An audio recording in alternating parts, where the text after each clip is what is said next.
Up with KREM begins now.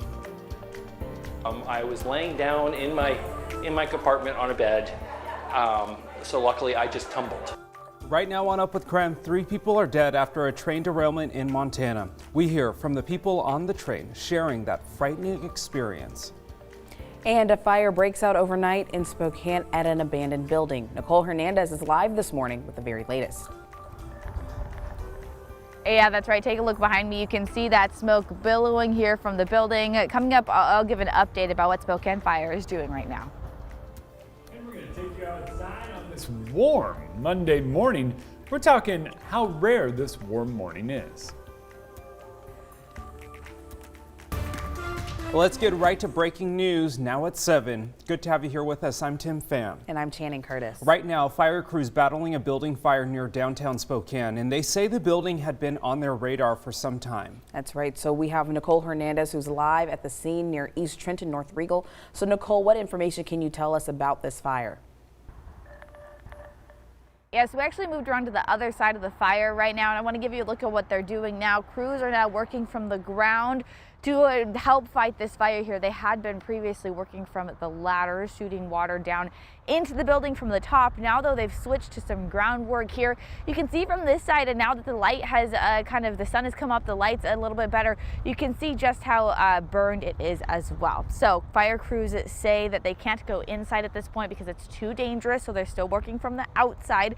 The fire did get better overnight, but this morning when winds kicked up, it made the fire rage even more. We saw more flames this morning at 5 a.m. than typically we did overnight. There are crews outside as well, making sure the embers from this fire aren't sparking any of the nearby brush. They said they will be here well into the day to make sure this fire gets out properly. Spokane Fire Chief Brian Schaefer said earlier that this building has been unoccupied for years. Crews were able to search about 80% of the building before conditions became too unsafe for them to be inside. They said they found no one and there have been no reported injuries at this point. But Schaefer also said this building has been on their radar for some time. It was on the fire department system as a dangerous building, meaning we tracked these buildings, identified what the foot traffic, what some trespassers may or may not have done to the building in terms of rendering it unsafe. Now, Schaefer says some of that damage includes holes in floors and unsafe and missing even stairwells. So Trent here is completely open at this point. It is not closed down. So if you are going to be in this area here, the road will be open, but we have been noticing people slowing down, pulling off to the side to take a look at the fire. So just be careful of that if you're going to be here. We're specifically on Trent, just west of Freya, between Freya and Napa. Live in Spokane, I'm Nicole Hernandez. All right, thank you, Nicole. Now we'll continue to keep everyone updated for the very latest on this story. So we'll cover it all morning long here on Up with KREM, but also on the KREM 2 app and our website, krem.com.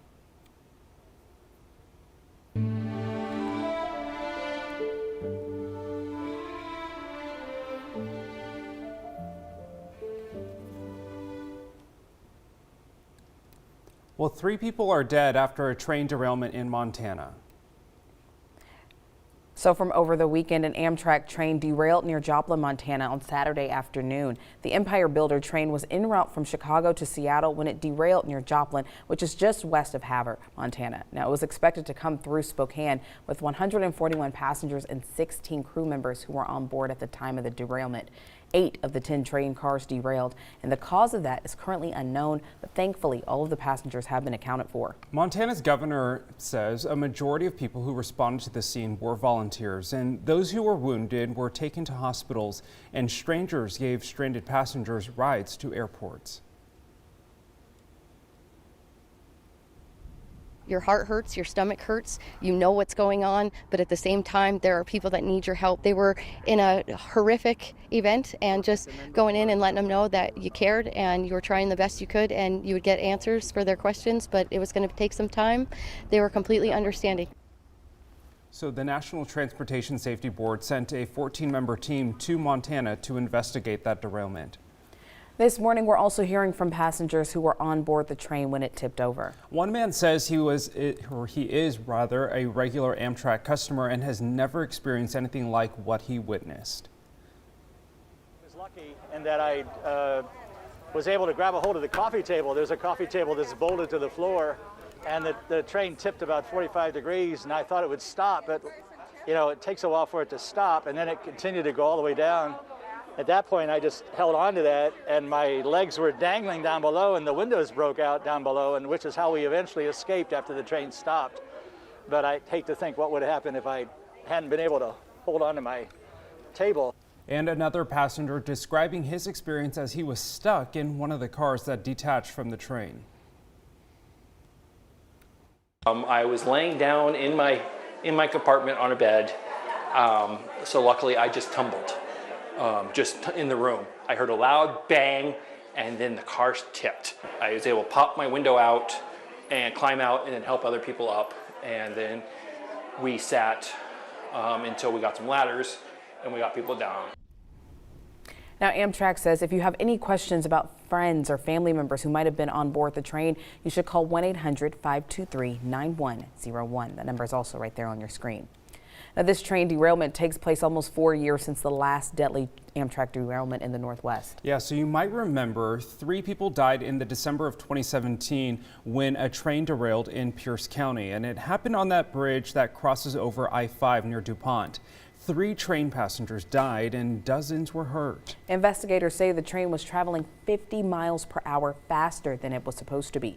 The NTSB says the main reasons for the derailment were Sound Transit's failure to require positive train control and inadequate training by Amtrak. So this story is continuing to develop as investigators look into the cause of that derailment. So for the very latest information, all you have to do is text the word Amtrak to 509-448-2000. We'll send you a link right to your phone. All right, 7:07 on a Monday morning. It is time to rise and shine. Let's get you out the door with meteorologist Jeremy Legoo. Jeremy, people heading out to school today, back to work, and it's a little breezy outside, and you might still see a little bit of rain. Yeah, that's basically the forecast. But I'm going to talk about something that we narrowly are going to miss. Unfortunately, I went through all of the data, and I was having a lot of fun. But let's talk about a narrow record miss today. Now, we sit at 63 degrees right now. Throughout the morning, we did dip a little bit. We got down to about 61. That'll have to be verified, but we can call it a tentative 61 or a preliminary 61 degrees. That would be a record. It would be the latest 60-degree morning we have ever seen in Spokane. That's September 27th, today. September 23rd back in 1928 is the old record, all the way back almost 100 years ago.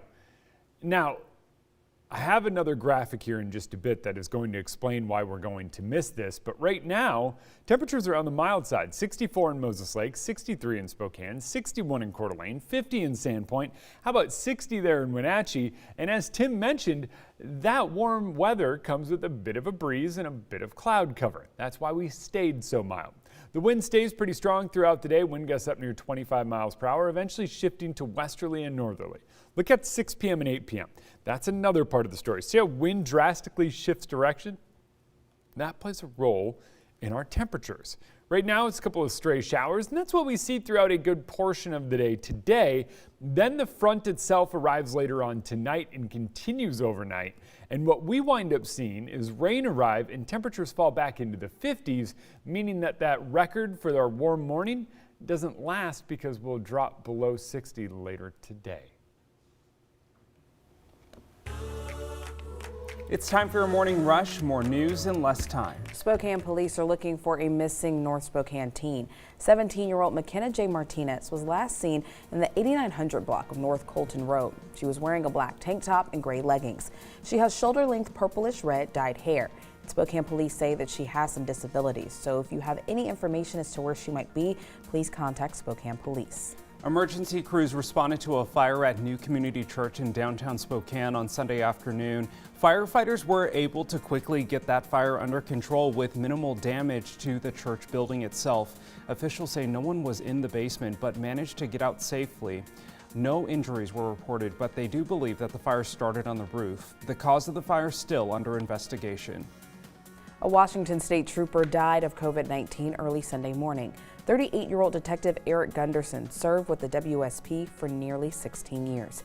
He is survived by his wife and his 2 sons. A memorial service is currently being planned. The details of that service will be announced at a later date. Members from Team Rubicon headed to Malden this past weekend to remove thousands of trees that were killed by the 2020 Labor Day fires. The dead trees pose a risk as they could fall over in strong windstorms. They focused on residential and other private properties. A group of about 25 volunteers came as far away as Montana to come in and help the small town. Winter's coming, they're trying to get stuff done and get prepared. And they're making small steps, but they're all steps in the right direction. It's a long journey. Well, Team Rubicon was one of the first disaster relief teams to go to Malden after the devastating fires. The volunteers, called Gray Shirts, will be in the town clearing trees until sometime this afternoon. Nestle has issued a recall for their DiGiorno crispy pan crust pizza after a customer complaint. The customer pointed out an issue with misbranding and undeclared allergens. The product actually contains soy protein, and that wasn't listed on the ingredients label. The USDA says to look for the lot code 1181510721. They say if you have this product, you shouldn't eat it and just throw it away. That's your Morning Rush. More news in less time. Let us know what's happening in your neighborhood by using the hashtag #UpWithKREM on social media. You might have seen a truck on social media telling people to not get vaccinated. However, the meaning behind it is actually a lot deeper. We have your fast facts. And one person is dead after a shooting in Pullman over the weekend. This morning, WSU students are describing what it was like when the shots rang out.